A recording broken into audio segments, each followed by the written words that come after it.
Ladies and gentlemen, welcome back to the Wrestle Plug podcast. It's time for part 2 of our conversation with PJ Jones, the winner, PJ Jones. As you will have known from our last fantastic Brit Wrestling interview, PJ swung by to tell us all about his career so far, why he feels that he hasn't become the star that we believe he is, and a little bit more as well. So that was part 1, but in part 2 we delve into the Southwest wrestling scene a little bit more. PJ's got plenty of thoughts on the current state of the Southwest wrestling division, why Reach is doing so well, why D.W.A isn't necessarily doing as well as it should be, some honest, candid and genuine thoughts from the winner PJ Jones. So without further ado, here is part 2 of our conversation with the winner. I'm still right here undefeated. Say whatever you want, really don't mean anything. Bring it, if there's no fear, let me see it. There is nothing you got that will ever get. One thing I really wanted to ask you about actually was, and this is kind of where I first really got exposed to, was Cornish Pro Wrestling. Obviously everybody knows about what Cornish Pro Wrestling became and ultimately what happened. We're not going to get into a big fucking political slang match and things like that. What happened? But while we're here, I want to know how come you fell away from Cornish Pro Wrestling, because people can say what they want about, you know, the spellers and everything like that. But one thing I will say is they had a good, decent product and people enjoyed the show and they had garnered a pretty decent family style audience. You ended up falling away from Cornish Pro Wrestling. You probably remember, actually, you were on the show where I got the bin drop kicked in the head. So, I believe, was it? Yeah, you had, I think it was the match where you lost and you had to retire from CPW because you had Vixen as your manager, didn't you? Oh, the one at Walkabout, Yeah, that was the show where I got a bin drop kicked in the head. Cheers for that, lads. Yeah, like I was very curious about that. What happened to you with CPW? Did you just kind of fall out with people, or did you just not want to come back, or because they kind of wrote you out, so to speak, or were they planning to use you later down the line? Right, see if I can remember. So there was a bit of a falling out, shall we say, between certain people and myself. I don't want to say falling out, but like, you know, I was very invested in what they did at the start and what they were doing. You know, they had a good little thing going, and you know, I always did my best to help them out. You know, as far as I was concerned at the time, you know, I've got a far bit more experience than the promoters did, you know, in wrestling. So, you know, I kind of felt that my opinion was very valid. You know, if I had, you know, something to say, as much as, you know, you're the promoters, yeah, you know, you can do what you want, but some things just don't make sense. So it's like, okay, right, well, I would do it this way, you know, just going by, you know, the experience I've had. So yeah, there was a bit of a butting of heads, basically, I think, where they didn't agree with me when I had something to say about how a show was going to go together. You know, a lot of it just didn't make sense, and it's like, you know, what's the point in doing that there? Like, you should do this, that, that, that. You know, not saying my words are gospel, but you know, a lot of people agreed with me what I said. But anyway, so yeah, I feel as though, you know, yeah. So, but there was a particular one of the promoters that, you know, I don't think she didn't really like, you know, her opinion being, you know, fought. So yeah, I think we just butted heads a little bit there, and yeah, I don't know how it went the way it went, but like it did. But you know, she rubbed up a lot of people the wrong way. Anyway, you know, a lot of very valuable talent fell out with, you know, that particular promoter. Yeah. Do you think that's why it went the way it did? Yeah, because it's absolute stinking attitude. You know, you don't talk to people like, you know, they're shit on your shoe. You don't treat them like they're nothing. They're there to help your product. You need them to make a product. So don't talk to them like shit. And that happened on more than one occasion, not just to me, but to a lot of other people. That's why a lot of people stopped working for him, because you just got attitude. You got nothing but attitude. So yeah, that was primarily kind of why I walked away. Well, I didn't walk away. You know, they ripped me out, but there was apparently ideas, because I will say, you know, it was mainly Alice. You know, Terry kind of loved me anyway, so you know, he had plans to bring me back and stuff. But I think obviously there might have been at loggerheads, you know, about what to do. So I wasn't really bothered at the time. I was just kind of like, yeah, well, you know, do what you want, whatever. But it's a shame, because, like I say, they did have something good, really good going there. You know, they're having a good little following, and you know, but evidently, in my opinion, it was just attitudes and egos got the better of them, and they pissed a lot of people off. Cutting short of it. Do you think it hurt the reputation of Southwest Wrestling? There are a lot of reverberations from what happened. I'm not going to start throwing names around in particular. Obviously, you mentioned Alice and Terry. Everybody knows who they are. We're not stupid. But there are other wrestlers involved in that, shortcomings and things owed that weren't necessarily paid up for, or whatever that reason may be. And I should point out as well, for anyone listening, if you have a difference of opinion, you're welcome to come on and discuss that with me as well. We're not just going to sit here and, at the end of the day, people tell their side of the story, what they believe to be the truth. I have no reason to not believe you. Absolutely not. I'm not suggesting that. But ultimately, at the same time, I also appreciate that everybody should be allowed to have their piece. Every story has two sides, isn't it? Yeah, absolutely. It's kind of sad, really. Nobody really knows the truth unless they're kind of there. But, I've seen enough of myself. It had a lot of reverberations, is what I'm trying to say, through the wrestling world, actually. It was felt along... This is where you're absolutely right about social media, for instance. I saw the shell shock of it reach a lot of different people I didn't expect to. I had people ringing me up and saying, hey, you worked at so-and-so. Do you want to tell me people were digging up dirt all over the place on it? Do you think it hurt the reputation at all, the Southwest? I mean, perhaps in that instance, when you say like how people from other corners of the UK might have heard about this airing, yeah, I can imagine that it may have done to some extent. Because reputation's everything, isn't it, in this business? Oh yeah, God, yeah, and Southwest promotions, some of the the more troublesome ones, have had a big impact on perhaps a fair bit of negativity as to why certain people won't think about coming down here. So, you're probably right that it probably did have some impact, but it also as well probably just, faded it off into the sunset, because unless you knew, you're not going to know, if you know what I mean. Some of the core fan groups and stuff will know about it, but I don't think they'd necessarily let it tarnish their opinion of wrestling as a whole. People that went to those shows have started coming to the likes of Reach shows now, even though I know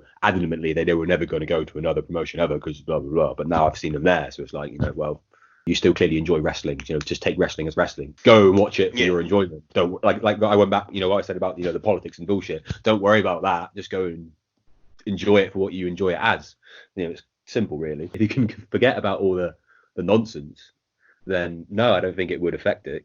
There's been plenty of controversy down in the Southwest as far as, some promotions over the years. I've been not amongst it, but like I've seen it all. That's what I kind of like about Reach now, primarily, what they're doing. It's just positive. As much as I don't want to admit it, it's probably down to Jason King, because, if you know Jason King, he's a very positive person, which is really good. And it really reflects on the positivity of what Reach is. They're very professional, how they do everything, Whenever you rock up there, the locker room's really nice. It's relaxed. Even when they have bad days, like they had that show a while ago when everything possible could go wrong, they were still, obviously they were a bit flustered, but they were still generally nice and laid back and everything, because everyone worked together to help them.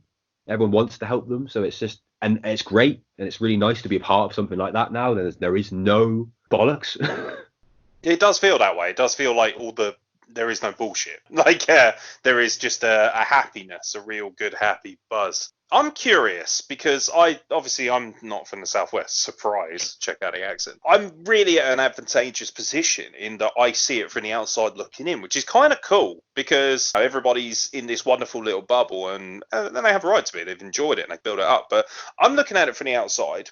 My personal opinion is that the Southwest is an untapped resource in wrestling. People don't actually really understand. I'm around a lot of people from wrestling, whether it be fans, promoters, all sorts of things. And when I mention Reach have been doing great things, most people turn around to me and say, who's Reach? Or what's Reach? It doesn't get nearly as much attention as, for my money, it should. Like I've said, and the whole crux of this feckin' podcast has been the fact that PJ Jones, for me, is one of the most insanely talented characters and heels in Britain, and yet PJ Jones is, for my money, not on nearly enough shows. And you've said that's down to you. That's fine. We'll leave that there. But from a business standpoint, looking at something like Reach, D.W.A, some of the talents involved in that, why do you think it is that not enough people know about the Southwest scene? Oh, well, if I knew the answer to that, then, it wouldn't be happening. I don't know what it is. Like, it's such a strange one because, like, there is no reason for it to be a thing. Like, I don't know why it's primarily the Southwest, but like I said to you before, like guys that are brought down from London or the Midlands or for everywhere to the Southwest. There's no real reason that it can't go the other way. You know, if it's about expenses and, you know, cutting down expenses, you know, there's more than enough people to fill a good carload from this neck of the woods. But again, I don't know whether it is just something to do with lack of our own promotion. You know, I say I don't travel to as many shows as I used to when I started out, you know, to get my face, you know, in places and the door, you know. Again, that's my own fault. And I know a lot of people that don't necessarily do it either, but I don't know why it's such a thing about Southwest Wrestling, why it's stuck in this bubble. Like, I don't mean to slag it off. Like, as you know, I'm very sincere in the sense. I genuinely don't think that it's recognised as much as it should be. I really don't think that. Now, like, obviously, I mentioned being outside the bubble. I spent the majority of my life in Portsmouth, which is, as you probably know, one of the hotbeds for wrestling in this country. Yeah. I literally lived down the road from FWA. I remember going to shows when I was younger and seeing, I'm like, who's this Brian Danielson fella? You know, I'm just saying, when I'm younger. And I saw Drew McIntyre and all these different people wrestle and just think, bloody foreign scrubs, they're not going to do anything.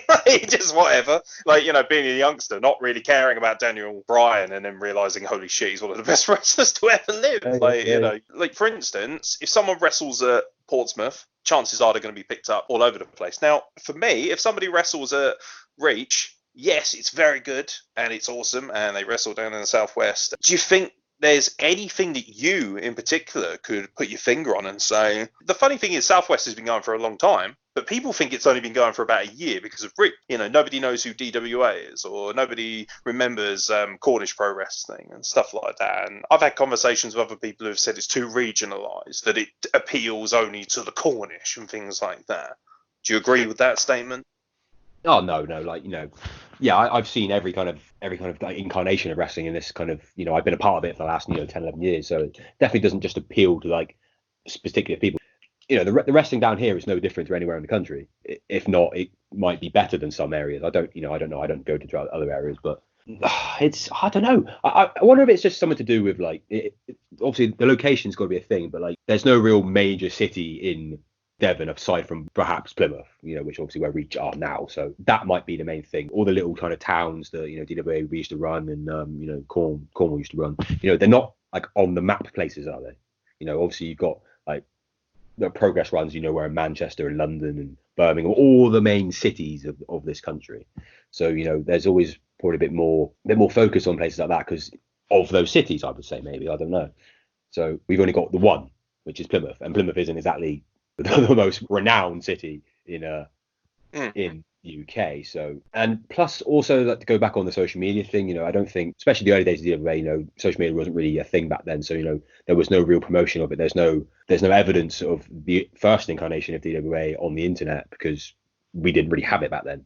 You know, there's not we didn't have the internet, but it wasn't really a thing. I've still got like an old DVD somewhere. You know, you don't see DVDs really flying around promotions anymore, do you? It's all on demand. So, you know, I think we fell in that category as such. And same with, obviously there's a little bit of Cornish Pro Wrestling going around, but again, there's no big city or anything like that to kind of really get behind the promotion of the promotion essentially.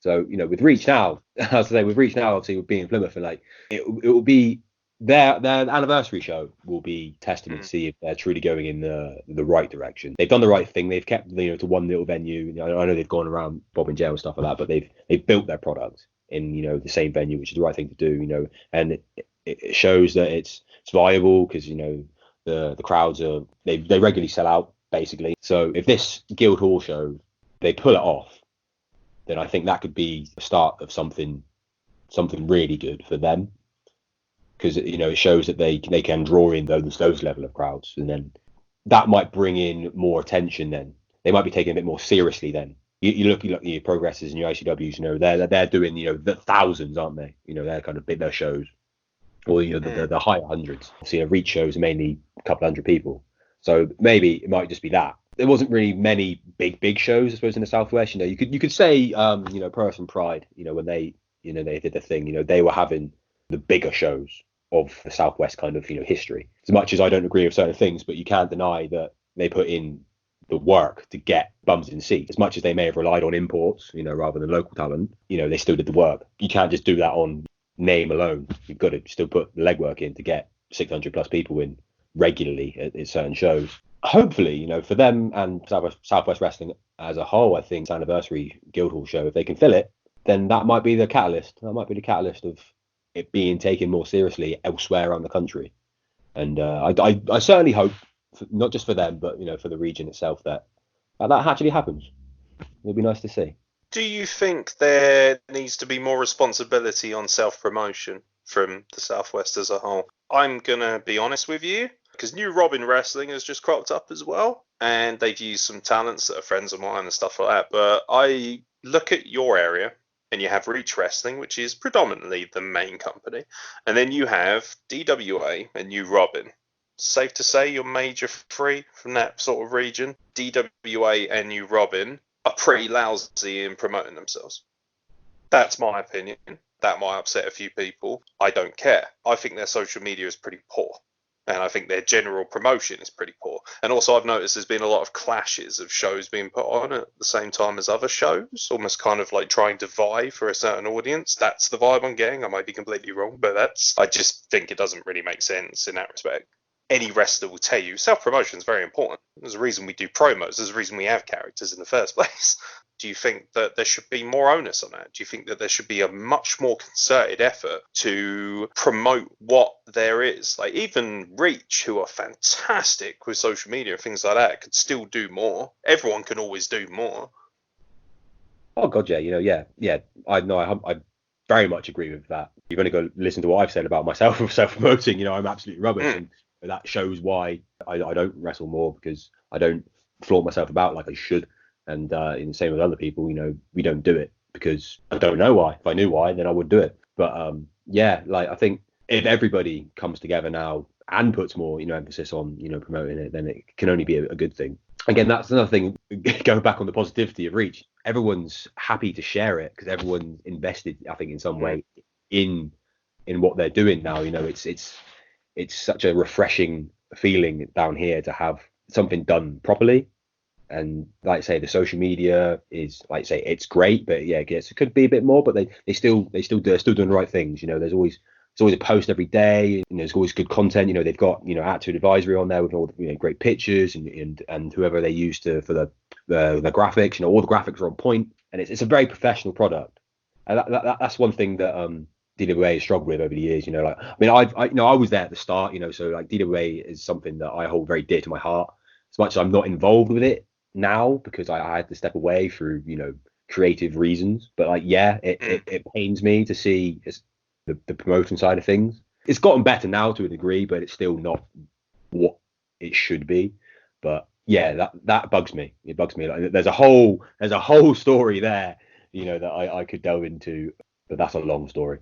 But yeah, it's not the best at promoting. It's not and I have my own little digs at certain things that they post up because they get it wrong. There's posters which have the wrong dates on, the wrong spelling mistakes, simple things that you just shouldn't be doing in this day and age. And it will hurt. It will hurt a company if you don't look professional. You don't, conduct yourself professionally. Then you're not going to be taken seriously. And as much as I do work there, a little fair bit, but it's not taken that seriously. And it pains me to say that because that's where I started. That's my home. As far as wrestling is concerned, is D.W.A. I don't like where it's got to. That's not to say that it can't go back to where it kind of was, but certain people need to let go of it. that's going to create controversy, but there's certain people attached that it shouldn't be. I'm not going to pile on, but at the same time, and I'm sure people are listening, your social media and your ability to self-promote is crap.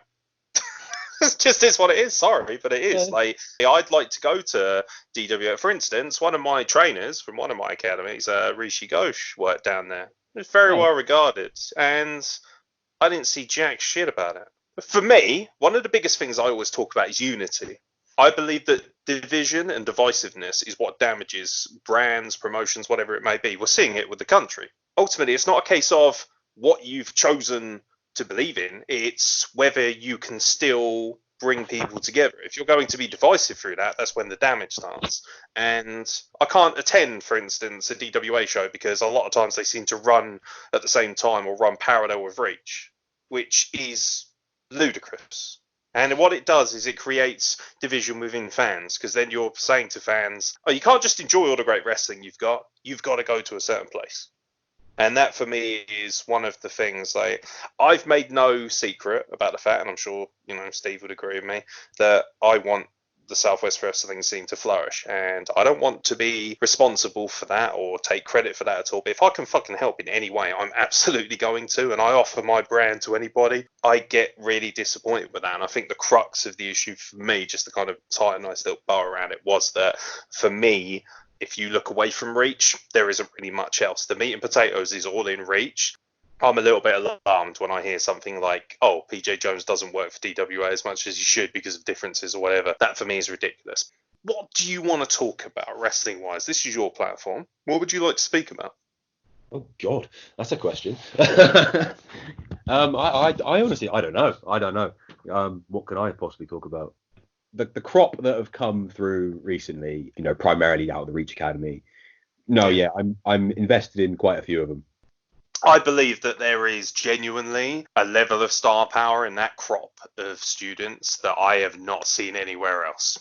No, yeah, I'll agree. They've stumbled upon a lot of good individuals that all have a lot of potential. One thing I will definitely give Jason and Grayson credit for is the attitude that they have instilled in them all. They've all got a very, very respectful attitude for wrestling and for other people in wrestling. There's not an ounce of attitude in any of them, which is really refreshing. There was a recent crop kind of prior to this lot that a lot of them got attitudes, and that's hurt a lot of them. I may name names later on because I don't really care. They know my feelings towards them anyway, probably. But we'll start with the nice things. We'll say about like the guys primarily in Reach that I've got my eye on all of them in all honesty, because like I say, they're all really nice people and they're all putting in the effort in, like say you've got the likes of Joey Seven. Yeah, he's come out straight over, the WWE wrestling factory. The hard work is done. He already looks like a bloody god, which is really, really irritating. Yeah, it is. Yeah. He doesn't like a chop though. He's a bit of a wimp. I'm very curious actually,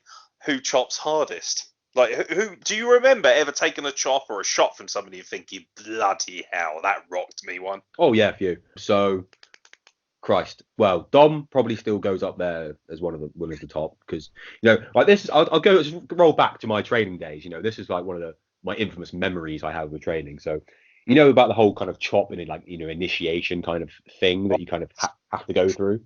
So picture this, right? You're stood in the middle of the ring. You've got your top off obviously because you got to get the most pain out of it. So one side, to your left is Joel Redmond, and to your right is the UK Dominator. And you're like, right, stand there, and you got to take about, how many was it? I think it was 20.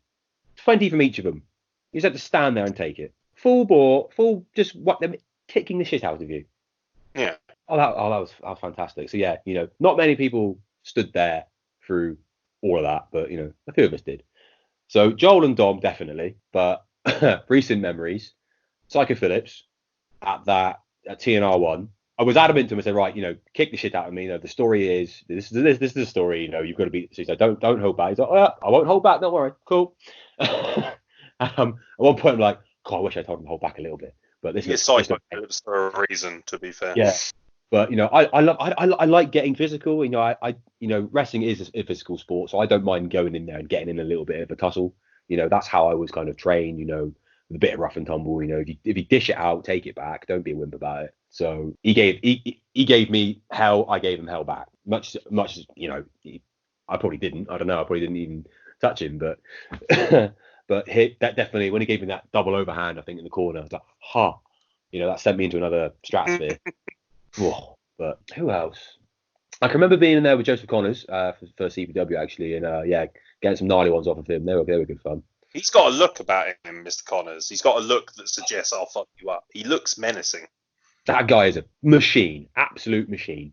Cool. Yeah, he's an incredible wrestler. Absolutely incredible. Wow. You can see why he made it through to NXT UK in the way he did, because he's just so insanely talented. Oh, definitely. And, vastly underutilized in that product at the moment. And a machine. Absolute machine. He gave me a good one. But primarily Dom. Me and Dom have had many a battle over our years of wrestling each other, and I'm just as stubborn as he is really. He'll hit me, and he knows he's going to get it back. So it's like, all right. And he hates getting overhand chopped, so I do it on purpose just to wind him up, just to make him hit me back harder. Yeah. He seems like a total sweetheart, until he sort of gets to the ring, and then he's a machine. But that's a guy who I imagine has a bit of an old school mentality about him, because he has been around a long time, hasn't he, Dom? People don't realise that. He's another guy we'd love to have on the podcast, because he must have been in this business a lot longer than people realise. Oh yeah, no, he's been around. He's a good 20. Was it a good 20 years maybe? Must be something like that, you know. But yeah, he was primarily up Scotland. You know, used to holiday camp circuit up there primarily. So he never really delved into the more, I don't know, say like town shows as such. You know, he was primarily just a holiday camp guy. So a lot of those guys don't get the recognition they deserve. You know, for that's predominantly considered the place where you really ply your craft, isn't it? The holiday camps. That's where you really become a well-rounded athlete.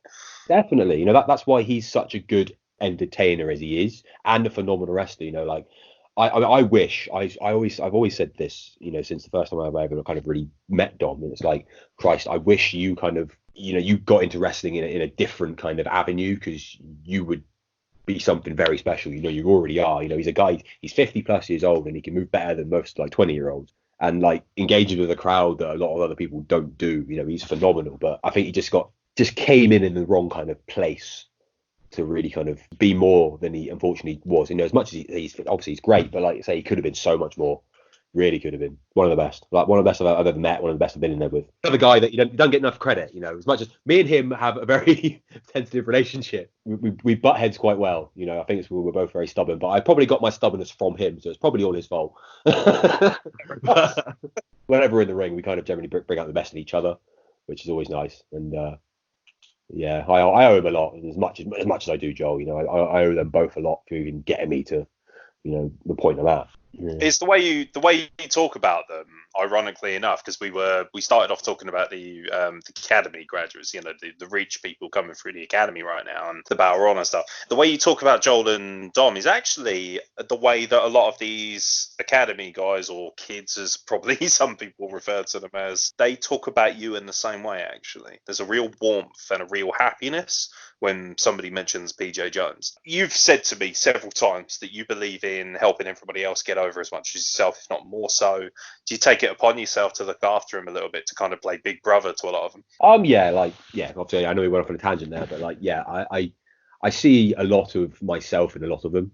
I kind of see where, you know, they are at the moment, and then like some of the struggles they're having. It's like, I can relate to that. I've been there, or I'm going through it right now. And, you know, like I've said to Aurora on a few occasions, she's struggling with her confidence quite a bit lately, and I'm like, you know, look, I'm 11, 12 years down the line, and I still have the same battle, you know, so like, don't worry about it. Like, you know, this is a very strange game, but, you know, like, look at what you've done and where you are now. You know, you're doing really, really, really well. Keep it up. Don't let those kind of, you know, demons get the better of you, because, you know, you've got a very promising kind of, I'm not going to say career, but like very promising kind of outlook for wrestling. You've come in with the right attitude, much like all of them.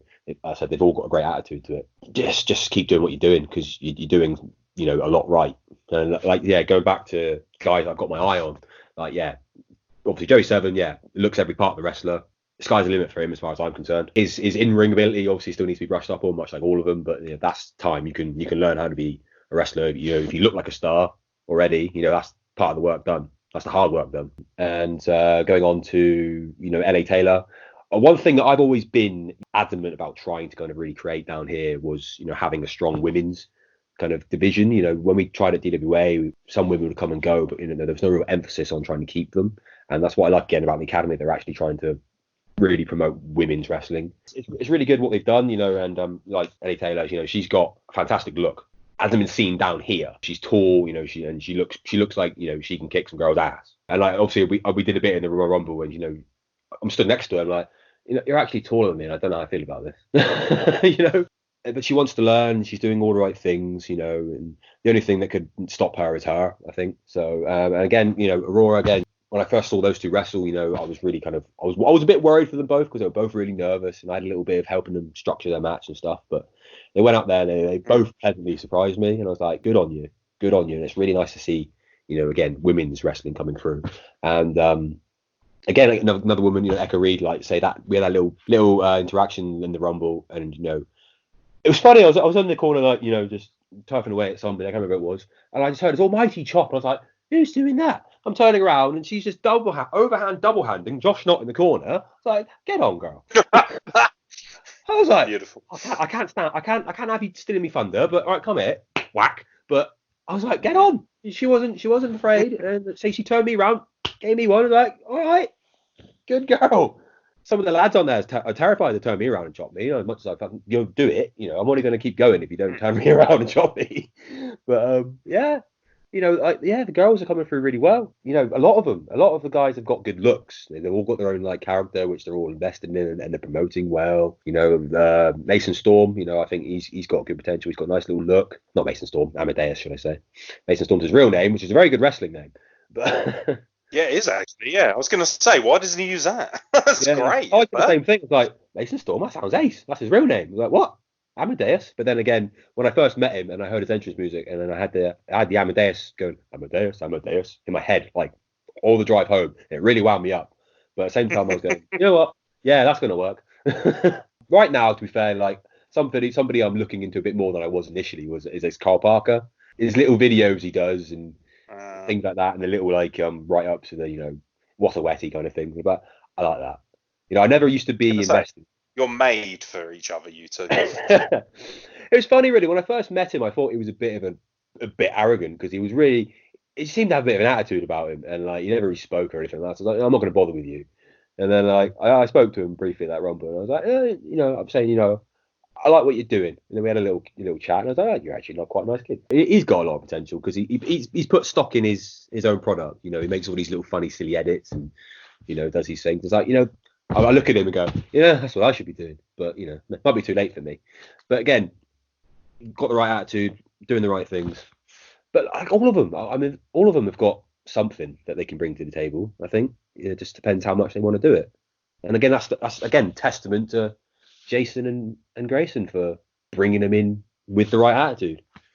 So, I definitely want to see them all succeed in some way. And going back to the big brother kind of thing, I do want to look after them a little bit, as much as they're not mine, the Jason and Grayson's, but I'd like to see them, this sounds do better than me. Don't make my mistakes. So I always want to instruct people, don't do what I did. If you truly want to succeed, don't do this. Don't be me. Don't, wallow in self-misery and not put enough, stock in yourself. And also, I'll give a shout out actually quickly to, he's not in the Reach Academy as such, but he's come through many in the D.W.A. But Max Wilson has got a very, very, very bright future ahead of him. I remember when he first started and to what he's, blossomed into now. Yeah, no, that kid gets it really, really well. And I really, really want to see him flourish in the next few years. And I really, really think he will.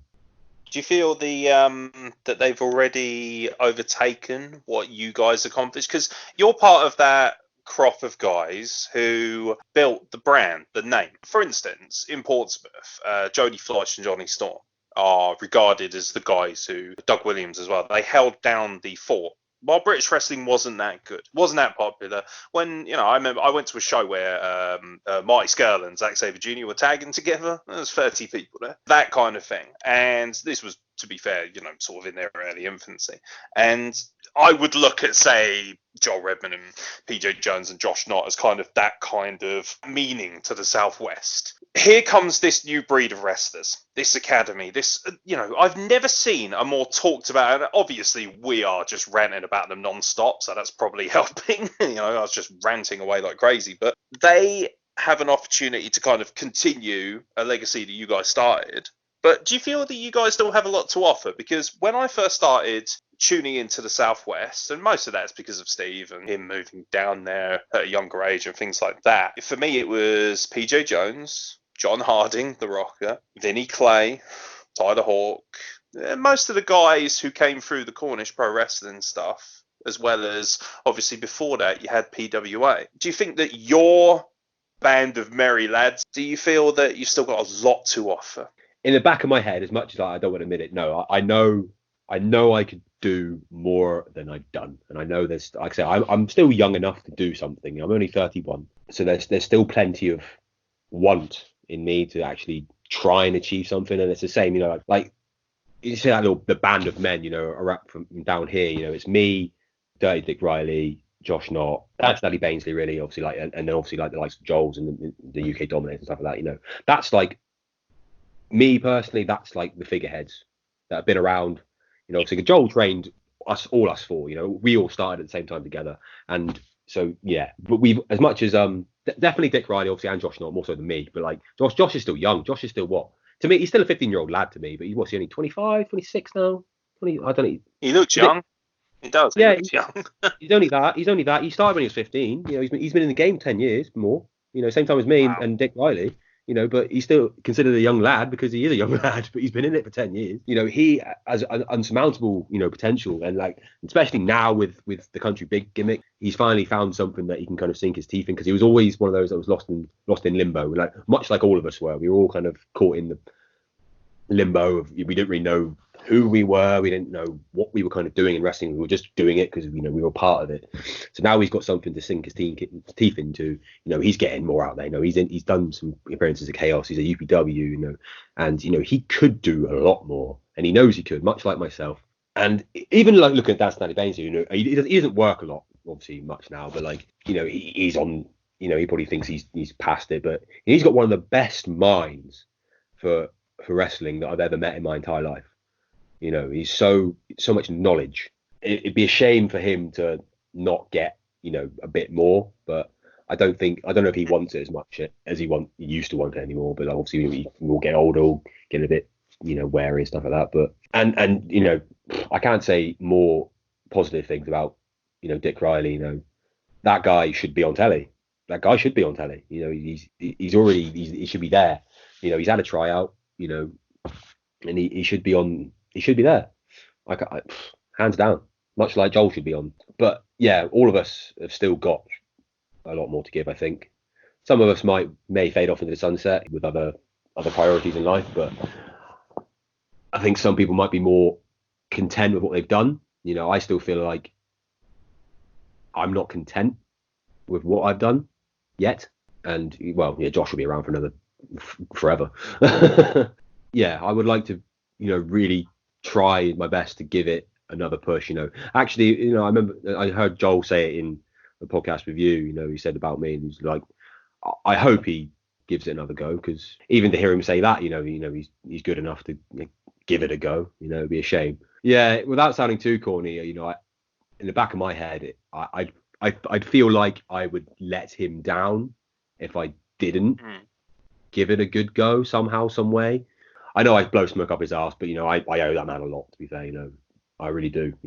For even giving me some kind of the tools to be where I'm at. As much as I don't do a lot, but I owe him everything, and I do want to just try, but I've got to try.